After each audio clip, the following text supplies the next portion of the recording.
All right, we are live on Twitch with our Rings of Power, episodes 5 and 6 podcast. Welcome. Sorry, we were gone for a week on this one. Things happen, life happens, but, we still have the Hot D podcast that came out last Sunday. We just weren't able to get to Rings of Power. So we're doing 5 and 6 together. Yeah. And that's how it's going to be. I think it was a good choice to kind of combine the two. Not a terrible choice. No, I mean, it's working out pretty well right now. Yeah. So we're going to start out with episode 5. So, do you remember episode 5? Yeah, things happened. I watched it 3 times, honestly. Yeah, me too. Yeah. I watched it today again, and How'd you like it? It had a beginning, a middle, and an end. That is quality content you're giving us. Yes. You're welcome. 0 viewers. Hang on there. No, once again, this show is taking its time, which I appreciate a lot because it's rebuilding the world that we already kind of know, but we don't know. Yeah. So I mean, they're putting $500 million into this show. I like the time they're taking with it. Finally, they're moving towards Middle Earth, which this show's starting to get a little traction towards what we know or have seen before in the movies. So that's a little exciting. There's some pretty cringe things for me in that episode. The start was kind of goofy for me. You thought so? I didn't think so. I did not like that the song at all. I mean, it was okay, but then it kept dragging on. I was like, oh, okay, I understand what they were going for, but I thought it was kind of goofy. Yeah, it could be taken that way. I didn't think that. I really liked the episode 5. I really did. I think it's not like the best episode of the season, but I thought it was very good, and ultimately, we're on episode 6 now. And we watched it, so we have that to compare to. But let's just go ahead and get to a recap of episode 5. I've got notes here on the phone, so I'll be referencing the phone. So it does start out with the Harfoots, and Nori and the stranger are having a language lesson. And what is it he says? He's trying to say migration, but he says migrate toe. Yeah. Which is funny, and I thought that was pretty good. So he says migrate toe, and Nori's correcting him migration, and they begin talking. And she brings up the word peril, and he asks what it means, essentially. And she tells him that it's danger, it means death, and he's like, oh, I am peril, because he killed the fireflies. Mm-hmm. And she's like, no, you're good. You're helping us, you're good. But, he's seeing that he's done some bad things, possibly, ultimately. Mm-hmm. So after that, they go back to the caravan. They sing along with Poppy. I thought Poppy's song was very good. Great. You've already stated your opinion on that. You did not like it, but I thought it was an interesting song. Started off with that. Sorry, guys. For the recap, but that's the one thing that stood out. I was like, oh God, okay, let's get to the story. Yeah. Well, the interesting thing with Poppy is she's pulling a wagon on her own because I like Poppy. Yeah. Her parents were mentioned in that in memoriam Sardoc speech that he gave. So, she's pulling the wagon alone. She's singing a song that her mother sang. So I thought that was pretty heartfelt and everything like that.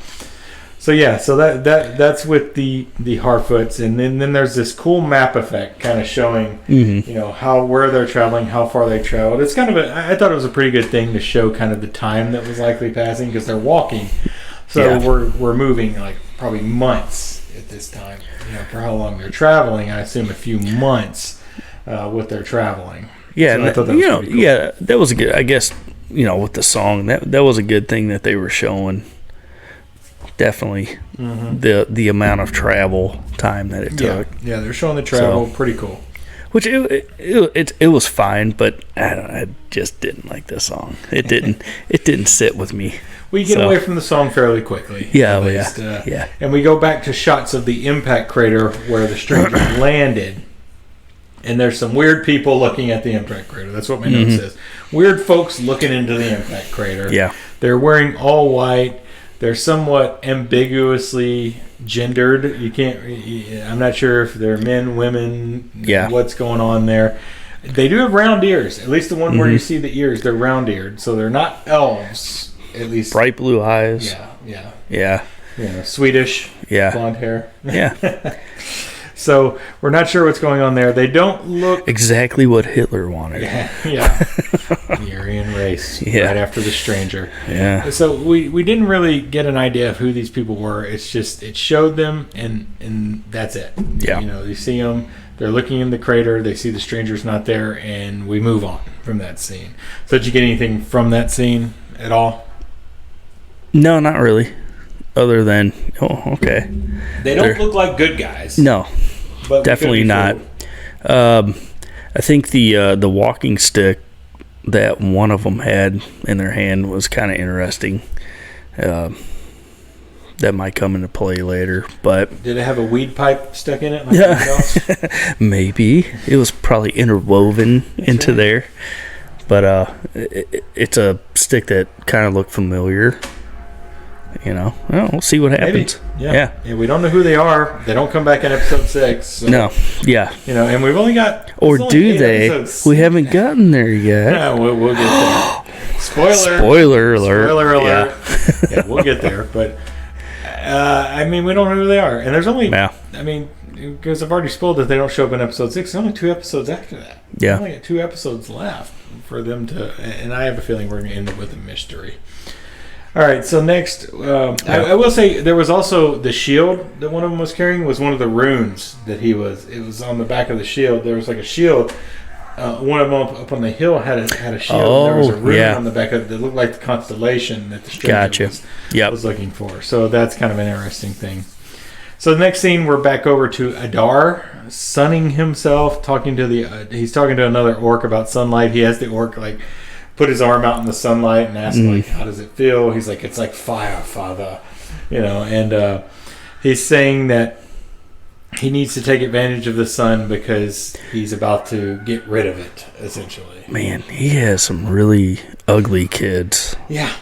It's tough. It's tough to brag on those kids. It's like, hey, yeah, sorry I made you.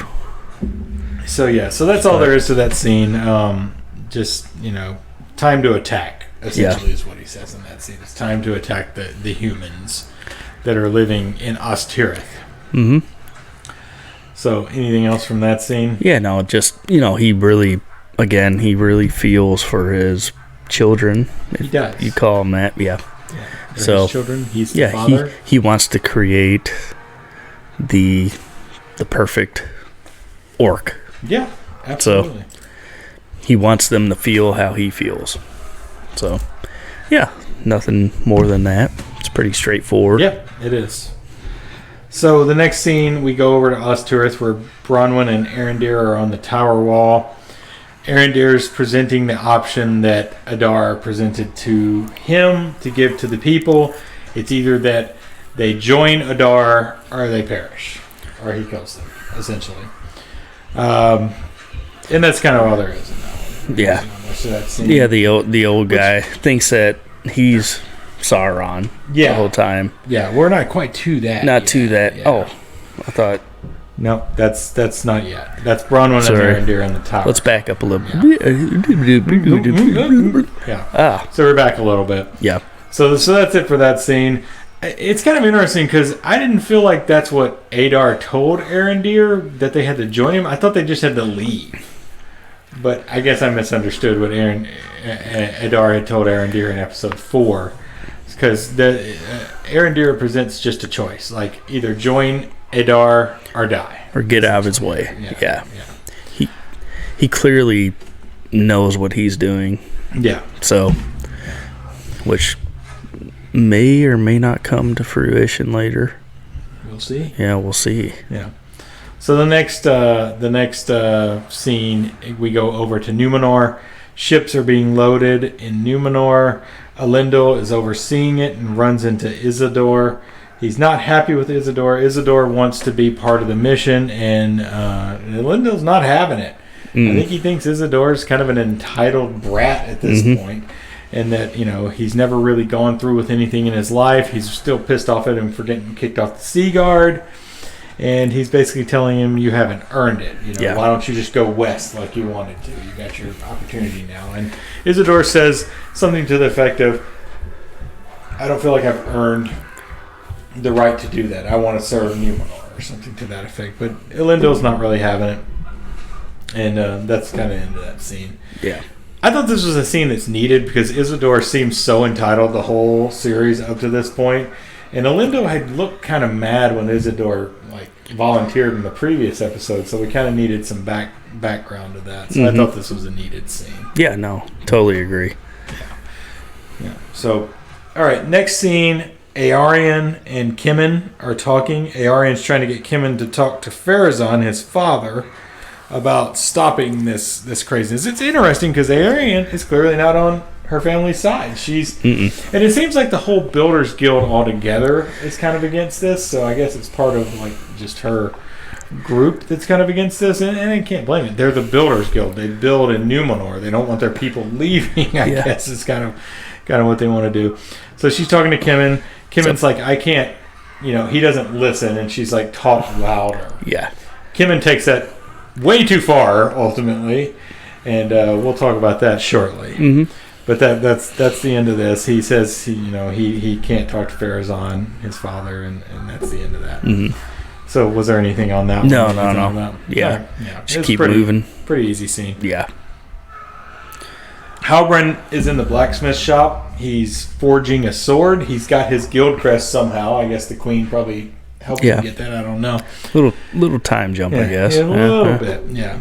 He's got his guild crest. He's forging a sword. A beautiful sword. Amazing. Has gold inlay and all that stuff. So he's obviously a talented blacksmith, just like he said. And the blacksmith, the lead blacksmith is looking at it like, wow, this is impressive. Yeah. He did a good job. And it does. It looks great. I think it's a terrific sword, So, and that's he gets called before Galadriel and the Queen from the blacksmith shop, and they're talking about his role in the South. And we figure out in this scene that Galadriel has kind of overplayed her hand a little bit, as she is known to do in this series so far, in saying that Halbrand is behind this whole plan, when Halbrand, in reality, so far has not wanted to leave Numenor, wants to just be a blacksmith and not take his role as the king of the Southlands, or the Southerners, or how do they say it?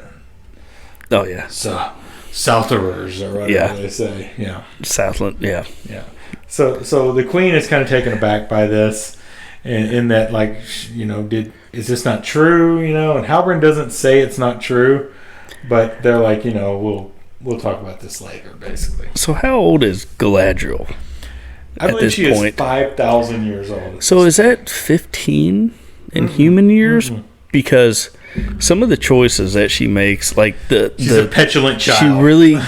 She really is aggressive. Maybe that's the warrior mentality that she has right now. What I've heard a couple different things, that it's 100 years, that she would be around 50 in human years, and I've also heard 144 years, which means she's around 34, which would make more sense for her actions. Granted, she's acting more like a 23-year-old. Yeah, yeah, she's got a lot of piss and vinegar. Yeah. Oh, she has. Yeah, she has that. Yeah. So she just clearly she's not the Galadriel that we know.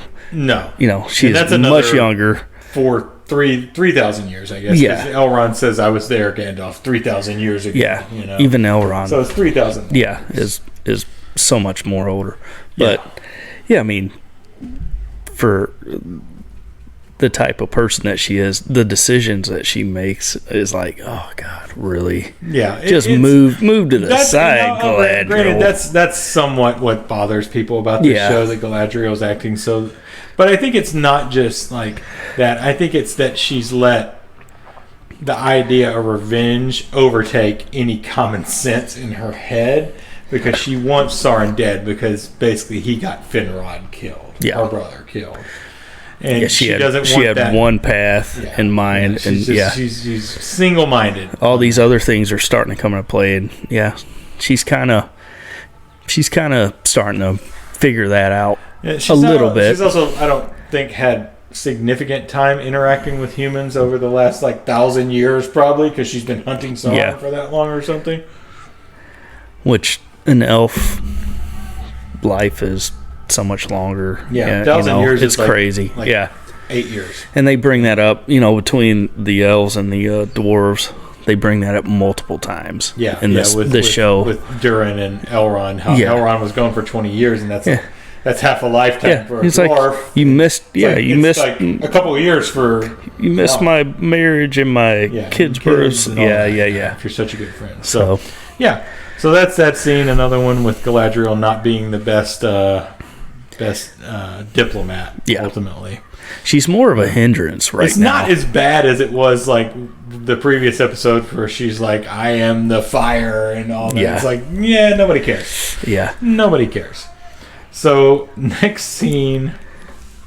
Maybe this is why she retreats to the woods. Her and her husband, who's missing from this series so far, and her child. So the next scene, we're back to the Harfoots. They find wolf tracks in the mud, so they know there's wolves around. And then we flash over to Malva, one of the Harfoots, talking to Sardok. Malva is a shit. Oh my God. She's like, let's take their wills and leave them behind. What the shit? That's murder. Oh. You're essentially saying, I want to murder the Nori's family. Yeah. She would eat her young. Yeah. And Sardok is kind of just like, he's not saying no, which is not great. But, they're blaming the death, these woods being so dead this time of year on the stranger. He's the only thing that's changed. He's the reason for this. And then we have no evidence of that. They have no evidence of that. But just wanting to leave them behind. Sardok's not agreeable to it, but he doesn't say no. That's all I'm saying. So next scene we get, this all kind of all runs together real quick. Malva's out picking the fried chicken fungus off the tree. It tastes like chicken. The mushroom. Yeah. So the chicken fungus is what I call it, off the trees for them to eat, because there's not much food in these woods because the trees are all dead at this point, it looks like. And the wolves come chasing after her. These are some funky looking wolves, man. They look more like the warg that we saw earlier than wolves in our sense. So the wolves come chasing after her. Are those things from Willow? Those wolves from Willow that came after it. Yeah.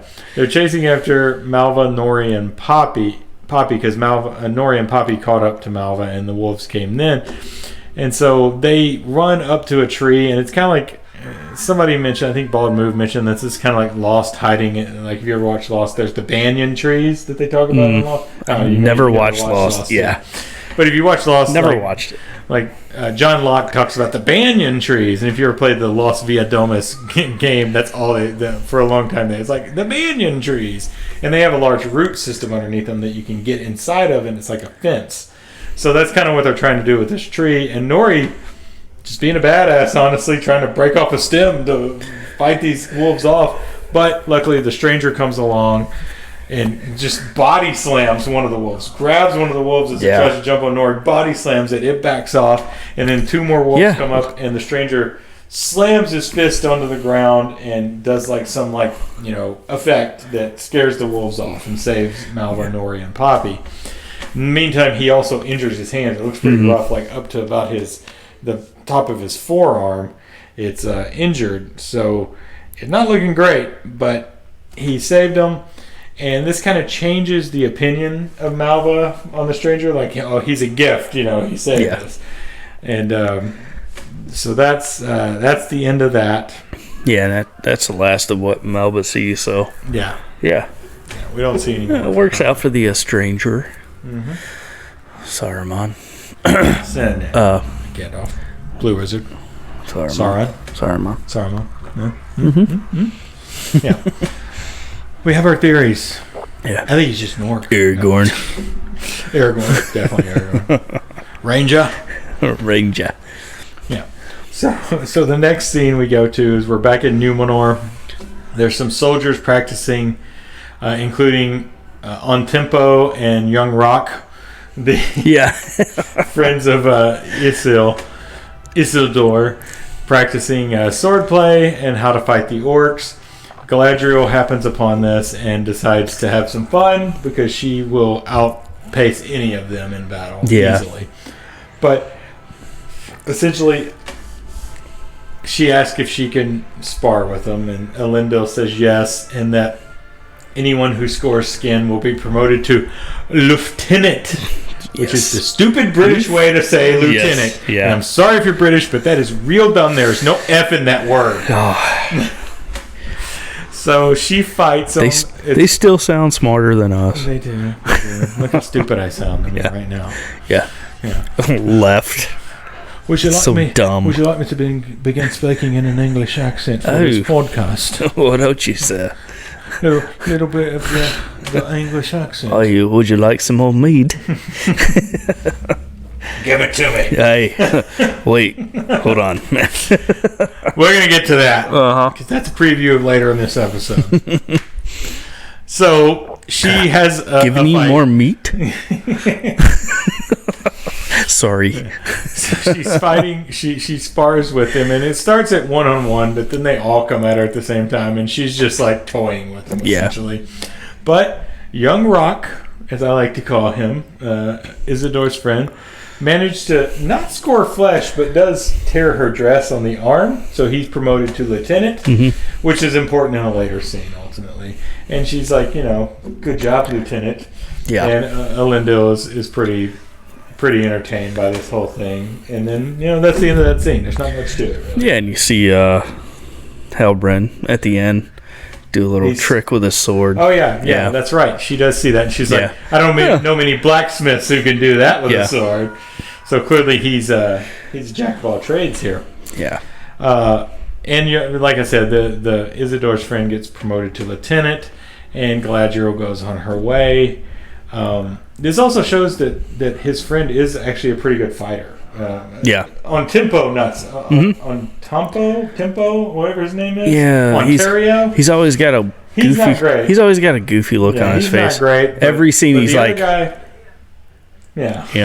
I'm like, what, dude? Hey, knowing the camera's on you. The other friend is quite adept with a sword. He can fight. I mean, it's going to come in episode 6. Just saying. Or will it? No, it might not. Dum dum dum. Yeah. All right. So, the next scene, Kimmin is trying to sway Pharazôn because Arian, the woman, he's doing it. He's putting it up on a pedestal. What's going on. By the way, I'm glad you took notes on all this. Oh, we would never. Yeah, no. I can't remember names. I watched this 3 times. This is my second view through. Yeah. I took all these notes. Can't remember names, John. OK is trying to convince OP. Kimmin's trying to sway Pharazôn. Pharazôn is like, you don't understand here. I am with this for one reason and one reason only, because this will give Numenor power. If we go save the Southerners, or whatever the hell they call them, they will owe us. Their king will owe us. This Halbrand will owe us. And that gives us more power, not less power. The elves aren't going to come here. We're not worried about that. It's one elf. And Kimmin is disappointed by this answer. He really wanted to, get the Arians with this. They're gonna take orders from us. Yeah, they're gonna take. That's right. He says, the elves will take orders from us, which is obnoxiously ridiculous. Honestly. I mean, because the elves aren't gonna take orders from anybody. The elves are. He's got a power play that obviously isn't gonna work. Or will it? Oh. If you know a little bit about the lore of Numenor, there's things that go on with Pharazôn that come into play later, but I'm not going to spoil that. So that's that scene. He's not so fair, Razan. We get a short scene after this. The queen's visiting her father. That was a terrible joke, sorry. Bad jokes. Yeah, it wasn't. No. So the queen's visiting her father, and she's telling her father, "Oh, we're doing exactly what you said. We're coming back to the elves. We're going to fight for the Southlands, and we're going to Middle Earth." And her father, in a moment of maybe where he's not completely dementia-ridden, is saying that don't go there to Middle. Don't go Middle Earth. Yeah. And I guess there's two ways to interpret this. Like, he wants maybe Numenor to help, but not his daughter. I think that's more the way I interpret it, but I don't think that's the way the Queen is supposed to interpret it for the show. But she still goes. She still goes anyway.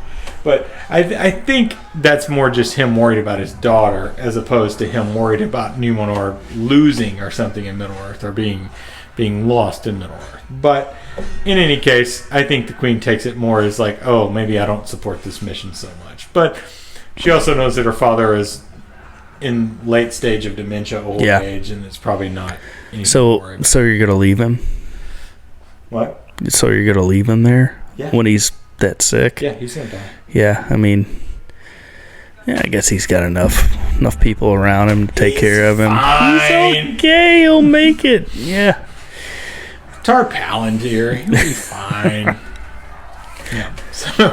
So that was the little short scene. We go back to the Harfoots after this. The stranger has got his hand in a like a stump full of water, and there's ice moving up his hand. Nori comes up and sees it and tries to stop him because I guess she's worried that he's hurting himself, but he's actually healing himself. Nori puts her hand on him, and the ice starts going up her hand. She freaks out a little bit and like pushes on him, and he finally wakes up and like whoosh, throws her backwards. She's very scared from this.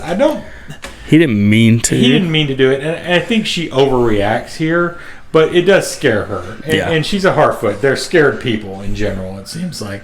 So she's scared by this. I don't think this is going to have a lasting effect. Then again, we didn't see the Harfoots in episode 6, ultimately, so I don't think it's going to have. I think she's going to understand that he didn't mean to do what he did. They're all frozen. Episode 7. Yeah, just all frozen. Yeah, they're all stones. I mean, I think Nori has to come to terms with what she's dealing with here and she's dealing with a child, essentially. The stranger is a child. He doesn't know his strength because he's so big, and he doesn't know how to talk. He can't express himself as well. Yeah, barely so he's speaks. basically a large child. Yeah.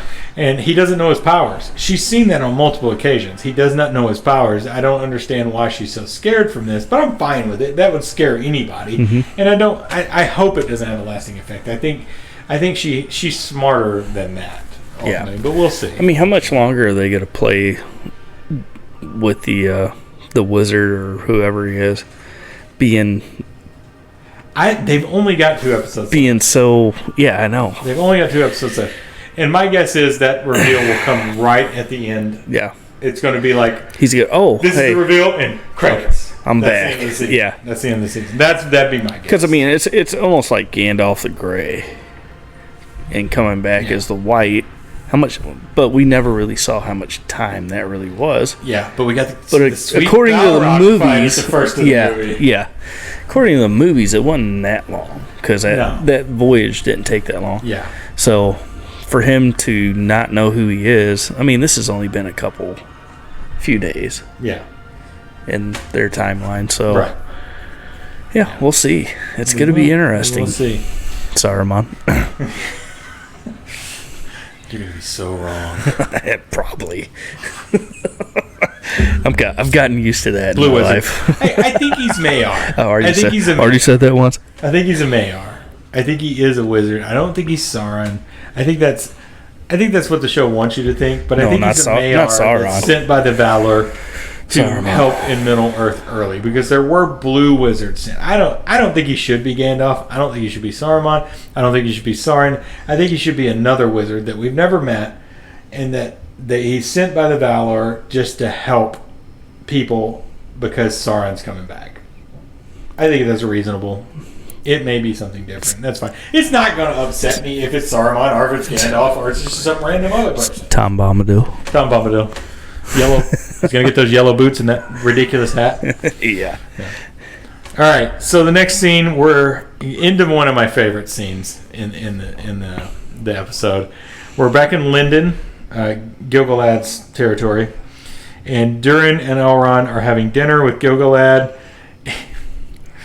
and Durin, they're power playing each other.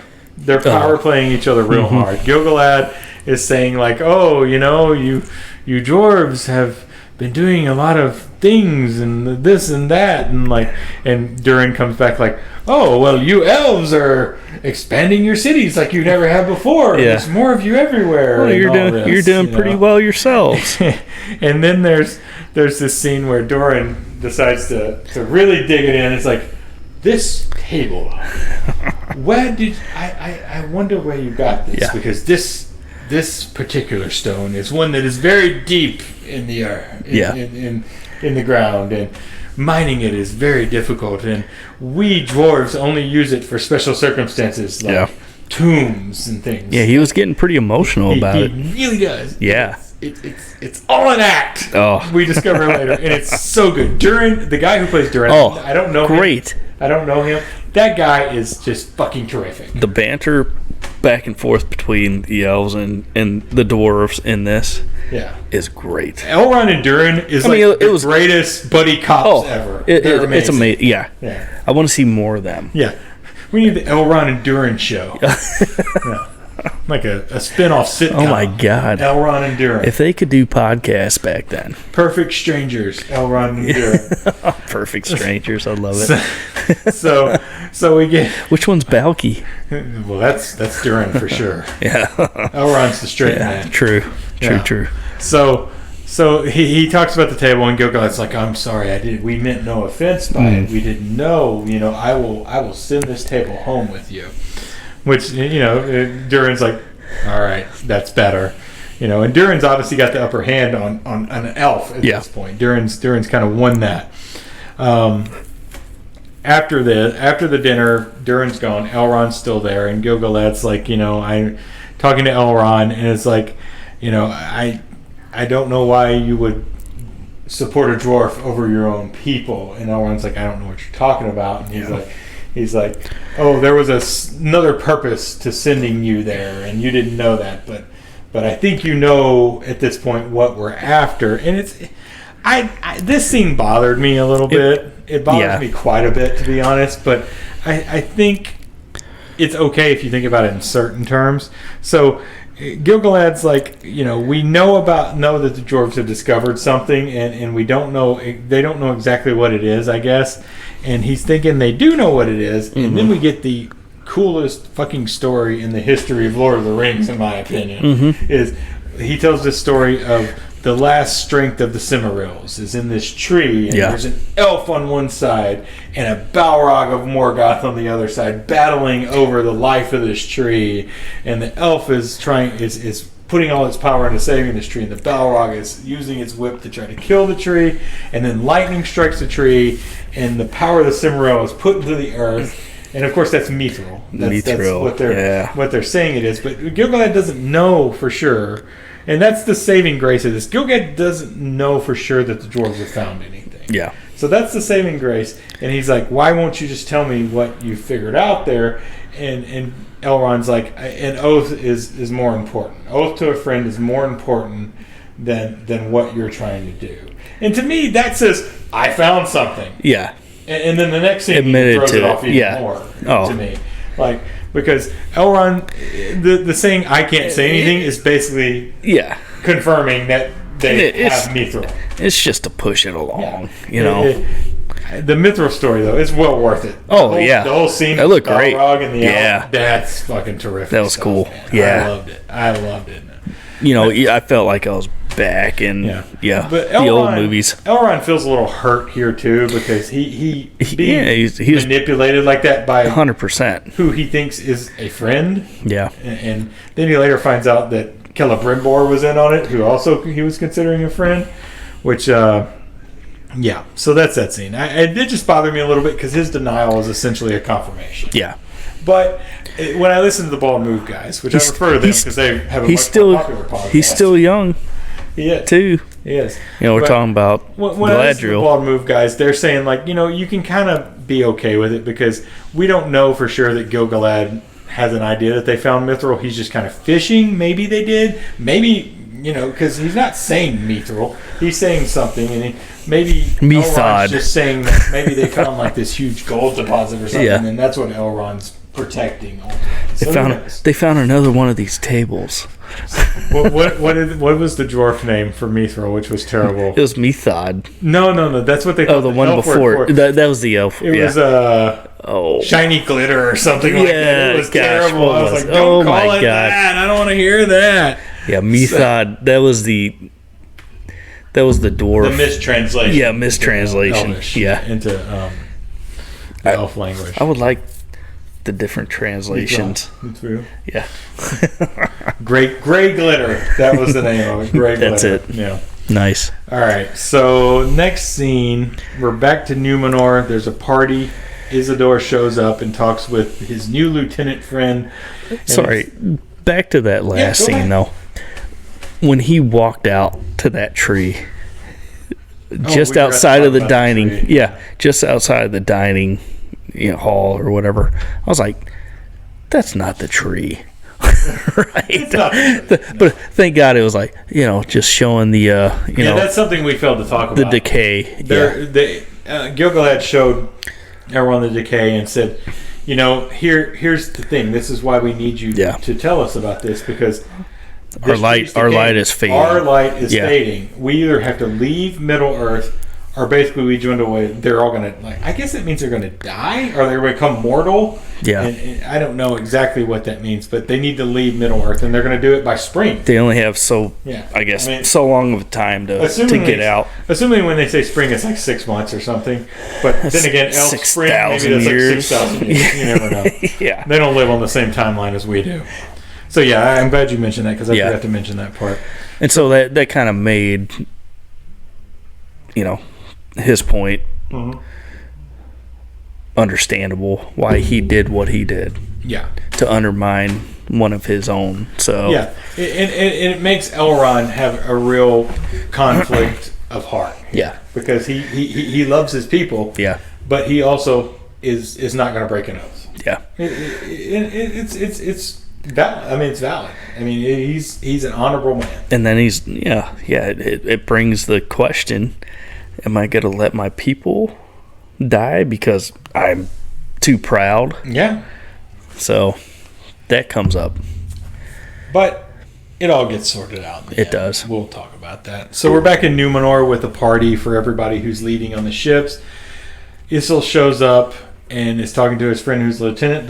His friend knows immediately he's there to try to use his position to get him on the ship, because Isidore's a shit, basically. Yeah. He has been through this whole show so far. He's a manipulator. Yeah. And I know he's young. Already. He's young. He's like 20 years old. Very selfish. I mean, they're definitely showing the selfish side of him.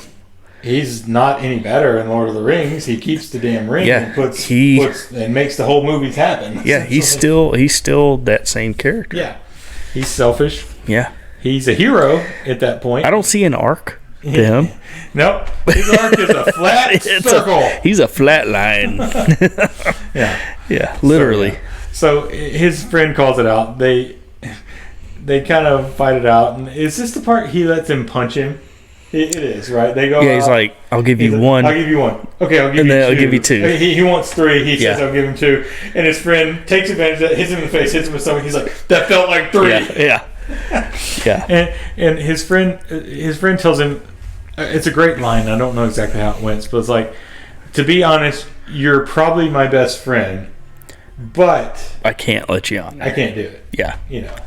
So he took all that. Poor own Timo's over there saying like, what? Yeah, no. He's always got the dumbest looks on his face. He's like, and he's probably going to die. Yeah, he is. He's probably, he'll take a little slit to the throat and die. Yeah. He's a Numenor. He needs 2 slits. That's what happens. Yeah. But, So he says he's not going to get him on the ship. And Isidore finally realizes that he's kind of been using people. I think he does have some character growth here. And he's like, no, I understand. But he essentially is going to do anything he can to get on the ship, which brings us to another scene. The next scene, in fact, with our little pyro Kimmin. Yeah. Yeah, so Kimmin, we get a shot of Kimmin on the ships, one of the ships. He's spilling out whatever it is. I don't know why they have explosive material on these ships. It's a good question. Like, is it cooking oil? Is it just like fuel for like fire arrows. I don't know what it is, but they have some kind of fuel on there. Kimmon's spilling it out. Some kind of oil. He hears a noise and discovers Isidore has stowed away on the ship, is hiding on the ship. And Kimmon's like, what are you doing here? And then Isidore realizes what Kimmon's doing, tries to stop him. Kimmon drops his lantern. It doesn't set the stuff on fire, but then Kimmon's cloak catches on fire and throws it in, and they both run out. And I thought this was a nice detail. When they run on the top of the ship, Isidore has experience on a ship, so he sees the rigging coming and dodges it, and Kimmon takes it right in the face, gets knocked out.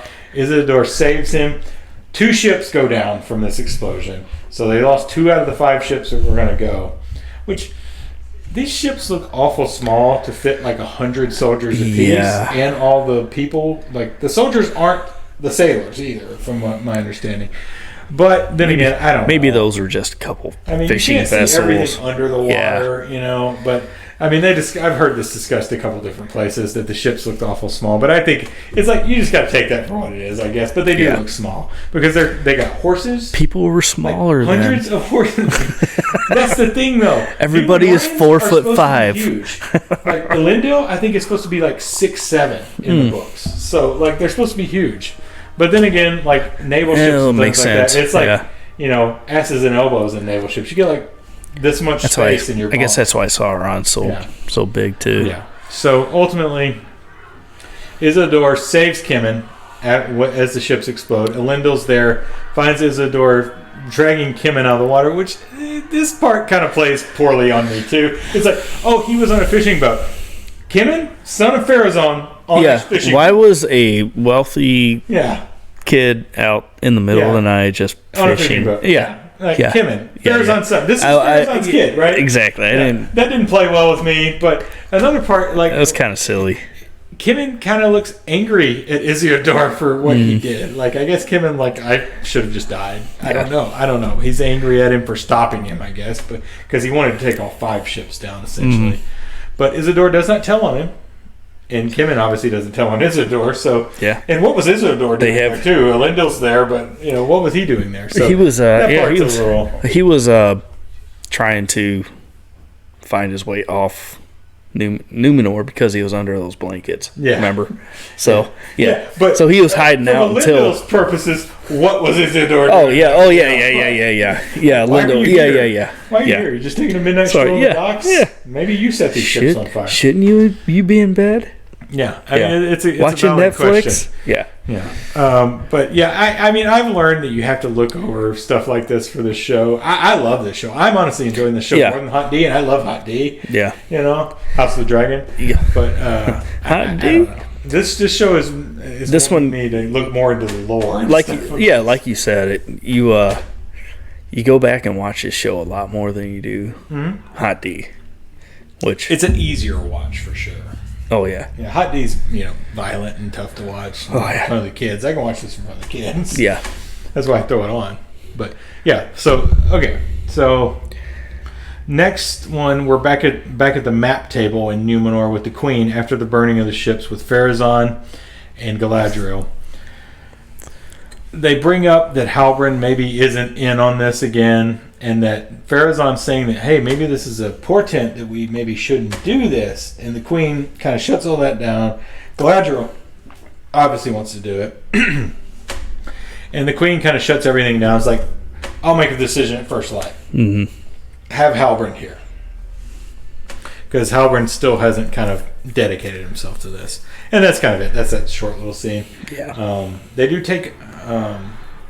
somebody takes a map away. I can't remember if it's Pharazôn or somebody. Somebody rolls up a map and takes it with them. But Halbrand's there too, because he's showing them where. Isn't this a scene where he's showing them like this is where the orc activity was, and that's the first time we learn that Halbrand actually knows what's going on in the Southlands. Yeah, like he hasn't really. He left the Southlands for a reason. He never really said.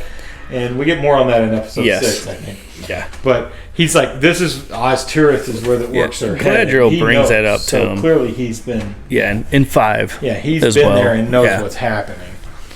So that ends. The Queen shuts it down. He's Sauron. That's the end of that scene. He's Sauron. Super Sauron. He's super. Oh, man. Like the super devil. Yeah. We got a couple theories that we'll discuss after, maybe after the series. I don't remember what they were. Yeah. Beard. Yeah. All right. So the next scene is Elrond and Celebrimbor. Celebrimbor knew what something's going on upstairs.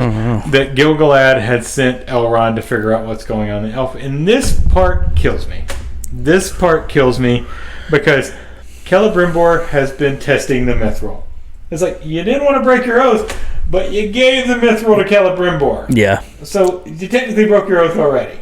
It's just because, again, I'm overlooking all this. It doesn't. I enjoy the show. It doesn't make a lot of sense. It doesn't. You broke your oath, but you didn't break your oath. I guess he could have said, "Hey, I found this rock when I was down there." You know? I think it was just something to introduce the dwarves and he also get them. Celebrimbor was kind of in on the stuff. I guess I'll give it. I'm gonna give it a pass anyway. I don't know. Yeah, I give it a pass. He's very ignorant.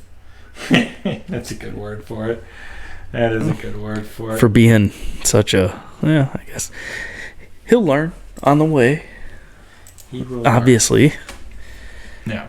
So they have a lot of growing to do. Yeah. They do. And no wonder the world was so jacked up. Mm-hmm. We got idiots like Elrond and Galadriel in charge right now. Yeah, they're not the smartest. No. Yeah, they're kind of destroying everything. Does apologize to Elrond for being part of it and not telling him what's going on. And Celebrimbor says that, the mithril is amazing stuff, basically. Yeah, it's impenetrable. He's going to break it apart and snort it for power. I can't claim that one. That was Paul Move that said that one. Oh, nice. Yep, that's pretty good. All the time. Yeah, thanks, guys. Hey, won't you subscribe, please? Sub it, bro. We sub to you. All right.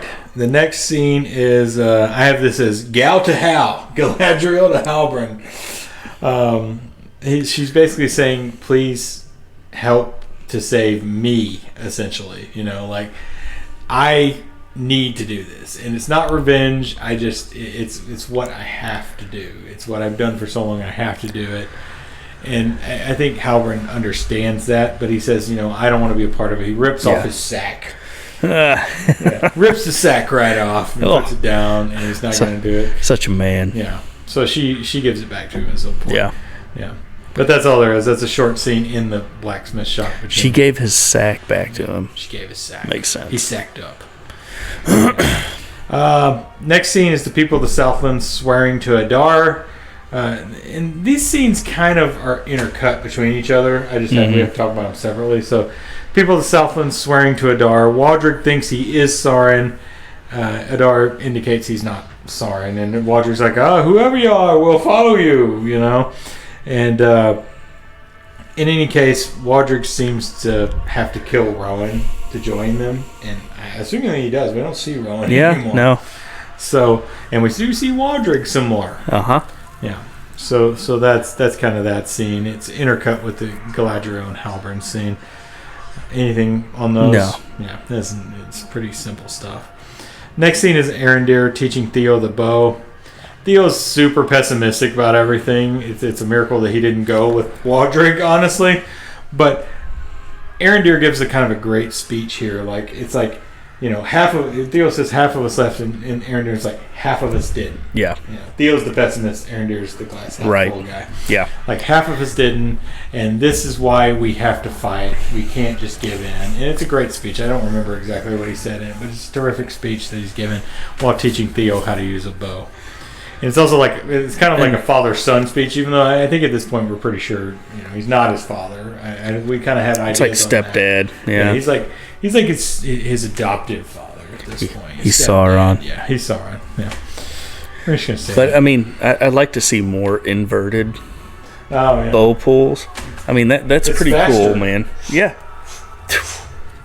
Yeah, it looks cool. And I'm sure it's effective.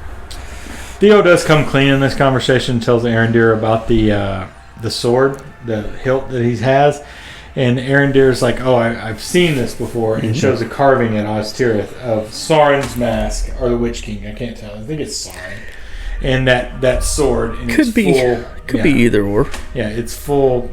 We've been talking about this episode for a long time. I know. There's a lot to talk about. So Theo comes clean, shows him that, and Arondir shows him the thing, and he thinks the sword is a key. It's going to unlock something in Tirith, and that's kind of weird that it's just behind those vines there. Yeah, that was pretty convenient. yeah. Oh, it's here. Yeah. Yeah. And not going to like a book or something. I know. Yeah. It was kind of goofy. After that, a couple things in this episode just like. After Bronwyn sees that, she's kind of losing faith at this point. She's like, oh, maybe we should just join them and things like that. And Arondir's like, no, we can't. We have to do that. And I think he ultimately convinces her of that. The next scene is Elrond and Durin, which is the best scene in the episode. Durin has a terribly not safe for work line in this. And basically, Elrond is saying, like, I betrayed you. I didn't know I betrayed you. Oh, no. And Durin's like, just give me the meat, Elrond. Give it to me raw. To me raw. That's what she said. Yeah.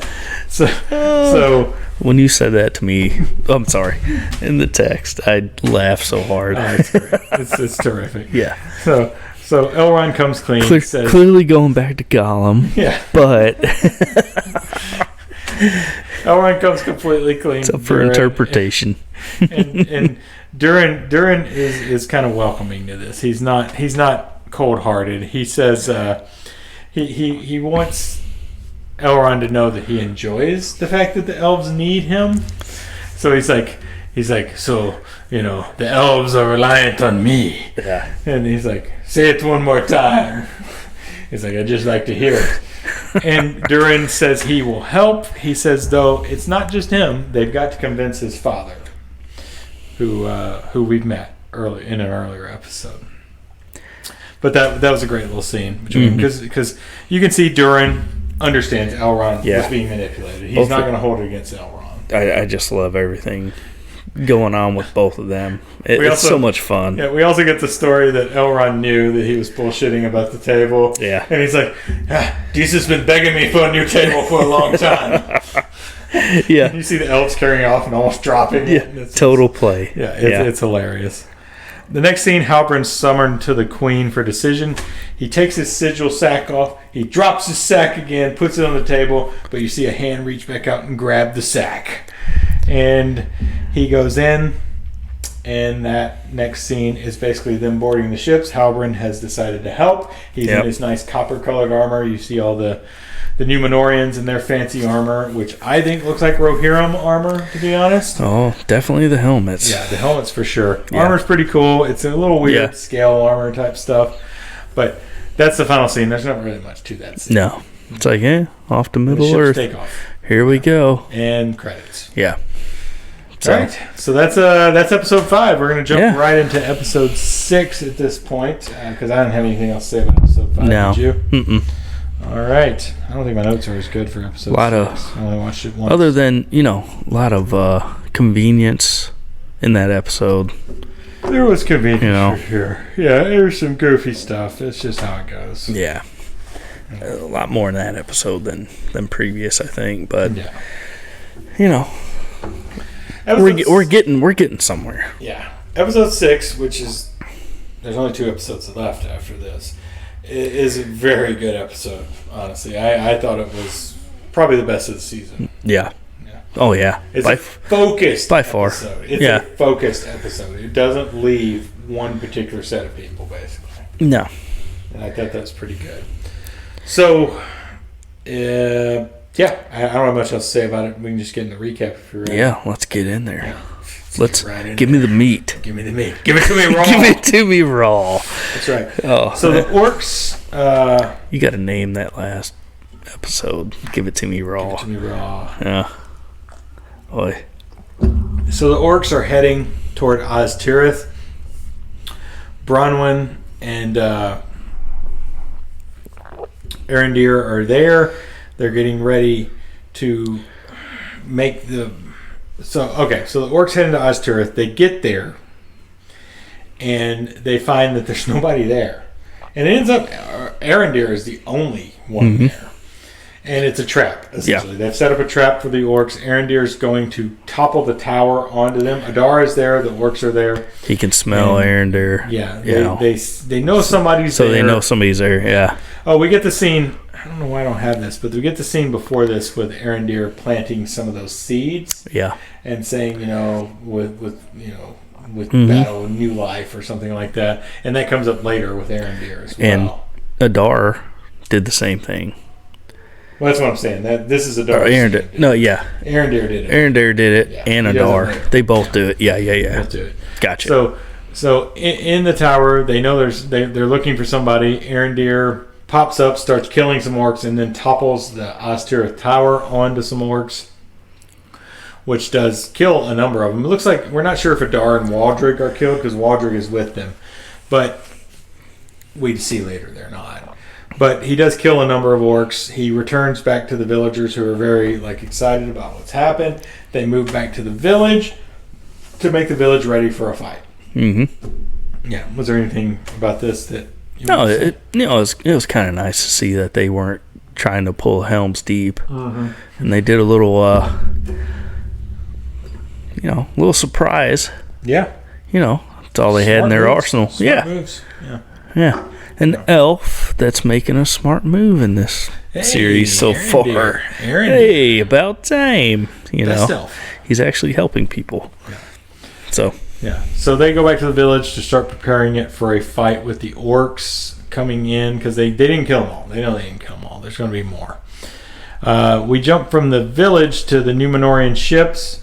Isildur comes on, is shoveling horseshit and comes onto the deck after he's done, and Galadriel's there, meets with him. She says she hasn't seen him around. She asks what his name is. He says Isildur, and she's like, "Oh, you're Isildur." She's like, she recognizes him. Elendil is Elendil's kid, and they have a little conversation until Elendil comes out, and Isildur moves along, and she asks what happened to his mother. Elendil is kind of cagey on it a little bit and just says she drowned. Yeah. We don't know really what happened, but he says she drowned, which in Numenor, I guess their seafaring people is not uncommon probably, but that seemed like an answer that wasn't actually the full truth. Yeah. Ultimately. And I think Galadriel understands that, but also I think she understands that people don't want to talk about their dead family members all that much. So that's the end of that scene. The next scene, we go to Elendil with the queen and the map, saying they're making land. That's one thing in that previous scene, that they're near land. Isildur sees the land. Galadriel says she's seen it for at least an hour because her eyes are better. So they're heading towards land. They're almost to Middle-earth at this point. And the next scene is the Elendil and the queen discussing and looking at the map and discussing that they're going to be on landfall soon. So I don't have much to say about those scenes. Pretty straightforward. Yeah. They're getting to Middle Earth. Yeah. And what do your elven eyes see? A lot of throwbacks there. Yeah. Arendir and Bronwyn are getting the village ready for the attack of the orcs. They're sitting and discussing the seeds, and this is where Arendir brings up the fact that the elves would plant seeds before a battle, and because it would new life for all the death that's going to happen. I guess. And they kind of have a moment, and then that's kind of it. That's it. Yeah. This is a pretty simple episode, ultimately. I think there's not a lot to it. It's straightforward, but it's very good. Ultimately, a lot of, and then don't want to discount the emotion in this scene, because they're still trying to avoid their feelings for each other. I think, but they're kind of getting over that, and that they both know they feel for each other at this point. Next one is night. We go to night in the village. They're waiting on the attack. Slowly, you see torches pop up over the hill, and the attack comes in. Bronwyn's at the front of the village, and she is supposed to set a fire to a cart to trap all the orcs in. Another fire for a cart is going to be in front of them.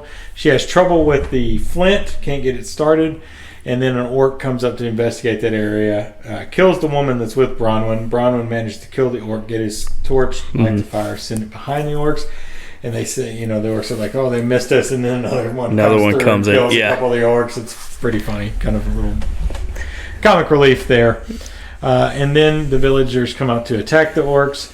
Arendir and a large orc get into a big fight where Arendir, he loses his bow. I don't know why he doesn't have his sword here. Yeah, that guy. Yeah, that orc was huge. He was a huge guy. Yeah. Kind of reminded me of the scene from 300 with that one crazy big guy fighting against Leonidas. Yeah. I wonder if it was the same actor. Because dude. Yeah.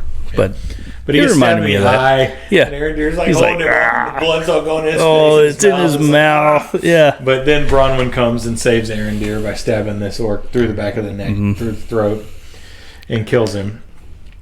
The other villagers managed to take down all the other orcs. If you get orc blood in your mouth, do you transform into a zombie? No, it's not Temple of Doom ish. No, okay. No, don't think it works. Just wondering. Don't think it works the same way. Sorry. All I could see is the blood going in the mouth. Yeah. I couldn't get around that. Yeah. Sorry. Can't taste good. Sorry. Sorry. No, little detour. So the villagers win this battle, and then Arendir comes out and discovers that a lot of the people that they were killing were the other villagers that did not stick with them. They volunteered for Adar. They sent them. There's this one orc that's still alive. It's like, oh, they had to prove their worth, and he dies. Yeah. So that was kind of disturbing, and then a secret attack happens. Yeah, they did a pretty good job of concealing that too.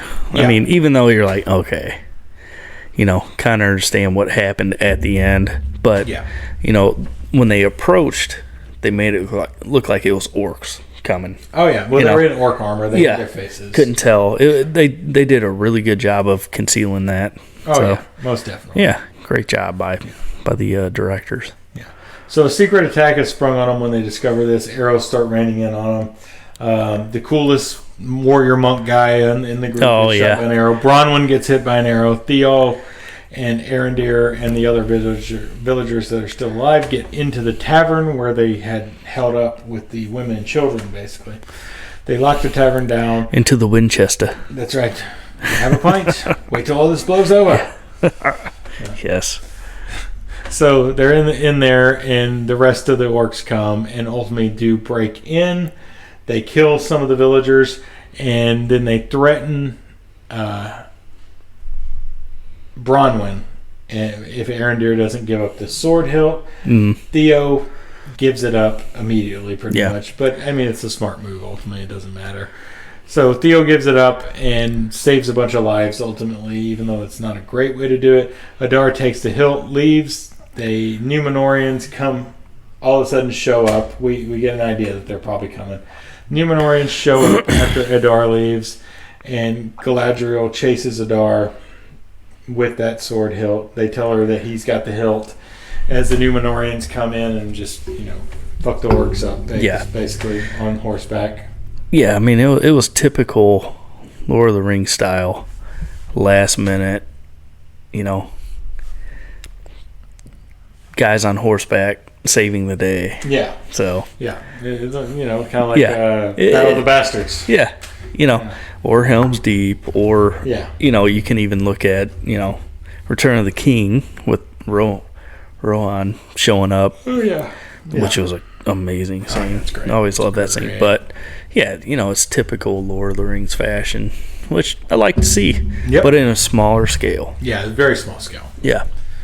So, I have my note here, badass horse chase. Yeah. Because Galadriel's chasing Adar. Yeah. How did Halbrand get in front of them? I guess he wasn't with the fight, ultimately. Yeah. He got around, but Halbrand comes in and helps Galadriel stop Adar's horse by, making the horse trip up. The horse is fine. Yeah. It was an important fact. The horse is fine. He gets up and runs away. Well, he's from the Southland, so he probably knew. Yeah, he might have known shortcuts. Yeah, shortcuts. Yeah. And we learned that Halbrand and Adar... Well, at least Halbrand recognizes Adar. Adar doesn't recognize Halbrand. But Adar has done something to Halbrand. He almost kills Adar, but Galadriel stops him and said, we need him alive. We need to talk to him, essentially. So Halbrand stops. They take Adar into custody and place him in a barn in the village, chained up. And they get the hilt back, the evil sword hilt back. Next scene is a little short scene with Isildur and his friends talking about going into the mountains on a mission, and that's pretty much it. Yeah, there's nothing much. They say that Galadriel is questioning Adar in this particular barn. They point out. So Galadriel and Adar are having a conversation. She brings up that there was corrupted elves, that Morgoth corrupted some elves, and pretty much verifies what everybody thought, that Adar is one of the first orcs because he's a corrupted elf and all the orcs come from him. Exactly what Tolkien wanted. Yeah. And there's some more interesting conversation in that, Adar says, no, these orcs are free. They don't take orders from anyone. She's like, no, they're slaves. They're your slaves. Right. They're Sauron's slaves. And you really liked how that was shot. Yeah, it was like an odd angle to that shooting. That was nice. I like that. That was pretty cool. It came in sideways. And it's a fun conversation between them because Galadriel and Adar are kind of even keel on the conversation. Nobody wins that conversation ultimately. All right, and then the next scene is Galadriel and Halbrand. Halbrand comes in and is talking about things. I don't really remember what they talked about, but with Adar, like what did he do to you or something like that? That's what she's asking, but we don't get an answer. We'll get an answer at some point, I'm sure. Just some prodding. Yeah, that's it. Yeah. So there's not a lot to discuss in this episode. It's a super straightforward episode. We don't have that much more to discuss, honestly. The first episode took a long time to discuss. This one is super straightforward. So the next scene, essentially, Halbrand comes out and Bronwyn is introduced to the Queen, and then the Queen introduces Bronwyn to Halbrand as the King of the South. Yeah. And everybody seems to just accept that. Yeah, he was like, yeah, I am. Bronwyn sees the sigil on his sack. His sack sigil. His sack sigil. Yeah. And it's like, are you the king who was promised to us? And the prince who was promised? Yeah. Lord of the Rings in Game of Thrones? And he's like, yes. He doesn't really, he's all in on it at this point, I guess. And the villagers and Bronwyn are all very excited about that. Yeah. And they're, cheering Halbrand. They really, really took him at his word. Yeah, they did. That was so quick. That was so quick. I guess that's just how it works in Middle-earth. They were just looking for somebody to lead them. I'm the king. Yeah. Yeah. All right, so Theo and Arondir are discussing what Theo did. And we were like, Theo just saved a bunch of lives, clearly, because they were just going to kill a bunch of people to find that thing. They probably would have found it anyway because your hiding spot sucked, obviously. But Arondir doesn't blame Theo. I think he's okay with what Theo did. He understands why he did it. And that's the end of that scene. Yeah. I mean, very straightforward episode. And Arondir and Theo split up towards the end, and Arondir gives Theo the hilt. Theo opens it up to discover it's not the hilt, it's just a hatchet. And that brings us to the next scene where Waldreg is using the sword to open whatever the key lock is there. Yeah. And it ultimately ends up looking like flooding of some kind is going to happen, and that's what the tunnels were being dug for. Finally, we get an idea why the tunnels were being dug, and that large above-ground tunnel was to direct water to a certain place. And that certain place is Mount Doom. Yep. So they're trying to make the volcano explode, which we explained in Dar's earlier line that, he'll miss the sunlight, basically, because they're trying to black out the sky with this volcano over at least Mordor, which will come to be called. Yeah. So do you have anything about that stuff? No, it was pretty cool to see how all that kind of came to fruition. And, very, very cool. Yeah. Very cool. Very cool. Very cool. All right, so the next scene is Elendil and Isildur and Beric, their horse. And Elendil and Isildur comes up and have a conversation about, what he did and things like that, and being a hero, and what the horse is worried about him, and that's why the horse is so jumpy and things like that. It was a nice little family moment. There's not really much else to it. No. All right, and the last scene, because this is we got through this one quick. Yeah. The last scene in the episode is the flood from Waldrick turning that sword, rolling into the mountain where it has lava. It's all this cold water hitting all this hot lava causes the mountain to erupt. Large bits of volcanic stuff flying into the village, killing some of the people of the village, killing some Numenorians too. And a pyroclastic cloud starts to move down the mountain. And Galadriel's really the only one that doesn't move. She just takes that pyroclastic cloud right in the face. Yeah. And just doesn't care. Doesn't care about it. And this is clearly going to make this area into Sauron's domain. He's going to build a tower. It's going to be separated out, and he's going to build walls, and it's going to be real ugly. Yeah. What's going to happen? I don't know. I don't know. There's a whole maybe. But stuff. Was that a vision? I don't know. Or they kind of left that open a little bit, in my opinion. But they did. It's going to happen essentially. So yeah. Oh yeah.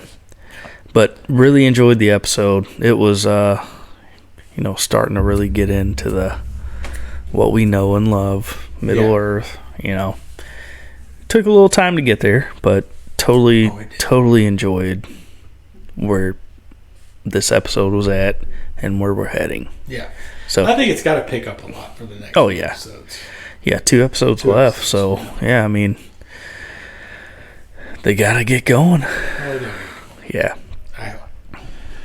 All right. Yeah. So that's Rings of Power episodes 5 and 6 on Basement Movie Room Podcast. Obviously, if you join us on Twitch, we thank you. I didn't see any chatters, but hopefully you're going to follow us to check us out on every Sunday at least for Hot D. Oh, yeah. Hot D. We got 2 weeks of Rings of Power left. We'll get that done. Yeah. So, so that's all I got, and we'll see you next time. Cheers. Cheers. Mead. Give me the mead. Give me the mead. Give it to me. Give it to me raw.